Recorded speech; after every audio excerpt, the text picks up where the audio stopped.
Delicious. How's it going, Teaspers? Ariana here.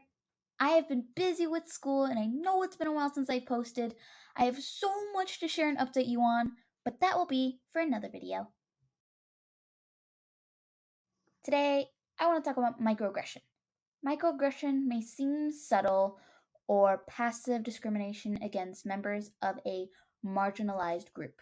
However, even though it is subtle, it can have harmful consequences for those who experience it. I'm going to give you some examples. I have been learning about intersectionality, and I recommend you go watch Kimberly Crenshaw's TED Talk. We need to have these difficult conversations to grow.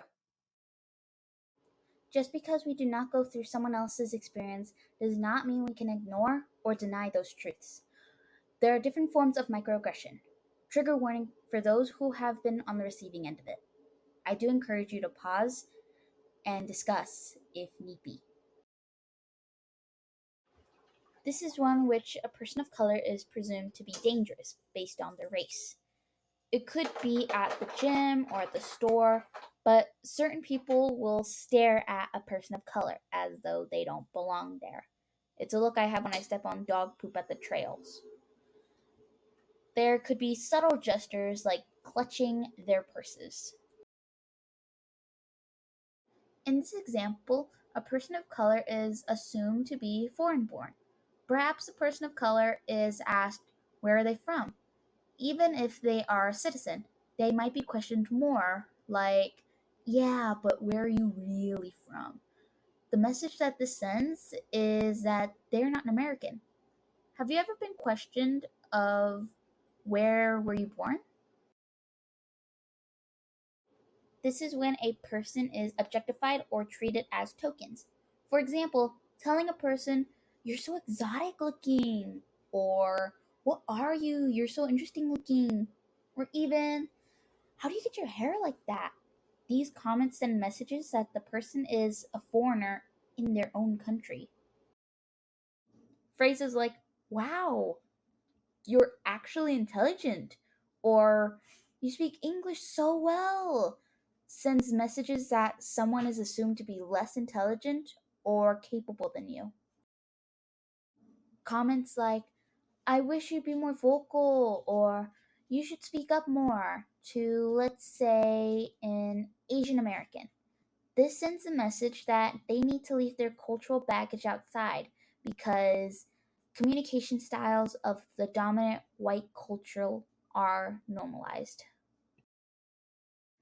These comments indicate that a person does not want to acknowledge race. For example, you might hear someone say, oh, I don't see color. We are all the same. Or, we have one race, the human race.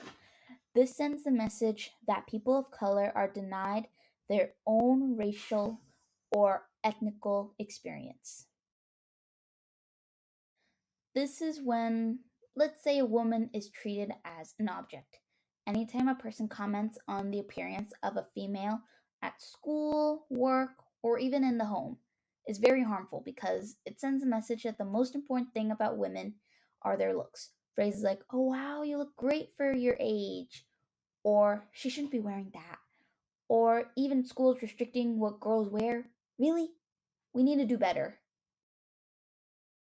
This could be an assumption that women should be married and have kids while the men work and be successful.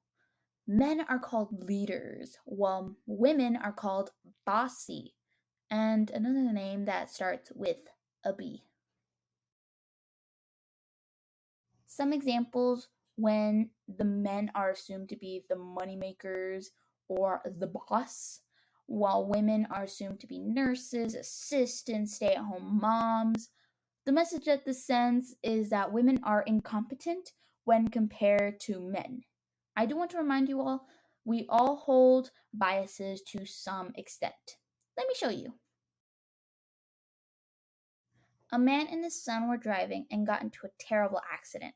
The boy was taken into the hospital to be with his father, who was being prepared for surgery. The surgeon comes out and says, I cannot operate. That is my son. How can that be possible? Well, because the surgeon was a boy's mother. How many of you thought the surgeon was a man? Mm-hmm.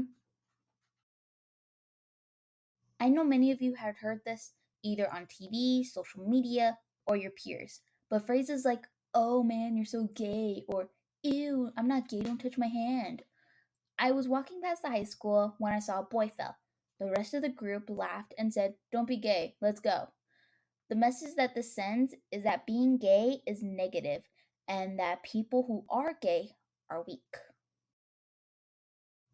This isn't all vocal either. I was sitting in the gym and we saw a couple holding hands. They were both males who said good morning.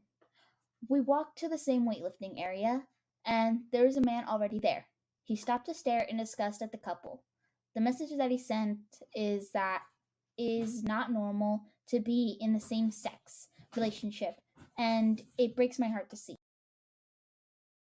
A friend came out public that they were gay. I hugged her and thanked her for telling me. However, the other person there asked if that meant that she liked her now.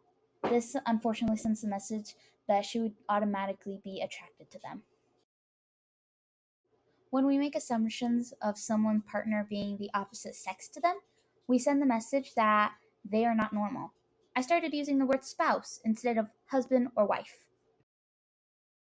I heard this on TV, social media, and I'm sure you have as well.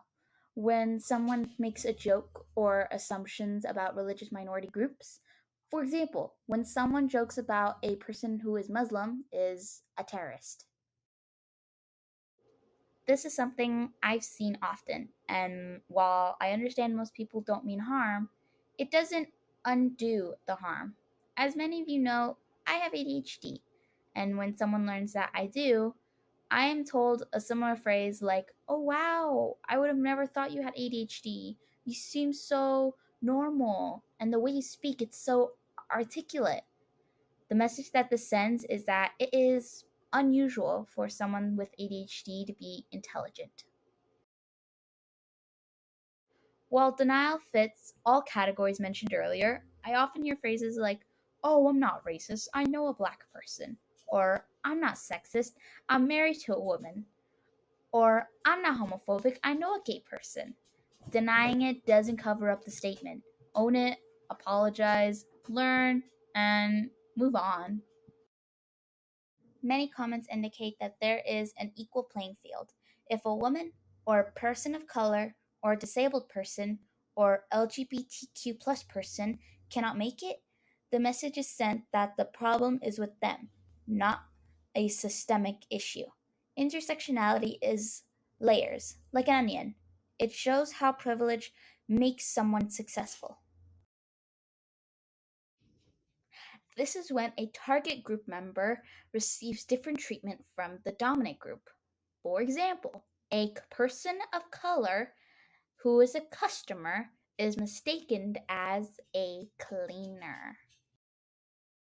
Microaggression can be intentional or unintentional, but it can be draining either way for the recipient of this behavior. We need two things to change this singular mindset. Number one, have a conversation with your parents and teachers. Talk about examples because you may have said something and were not aware that it is microaggression. Number two, be mindful of what you say. Maybe ask a parent or teacher what you can say as an alternative, or what you can say if you are the recipient of microaggression. Let's try an exercise. Grab a piece of paper, any paper, and I want you to think of insults you have told someone or maybe you've heard. For every insult, the paper will crinkle. It will continue to crinkle. Ready? Go! Now that the paper is fully crinkled in a ball, apologize to it. For every apology, uncrinkle the ball. Now that the ball is fully uncrinkled, let's take a look. Did that return the paper to its original state? Or do you see the damage that it caused? That is what microaggression does to someone, and the damage it causes cannot be fixed with an apology or an excuse that you didn't mean to hurt them. This doesn't mean everyone is secretly hateful. As we learn, we grow. As we grow, the the more we see that there are different ways of thinking and communicating. There's no easy way of having difficult conversations. By having those talks, we can become aware by applying intersectionality. Thanks for listening. Bye for now.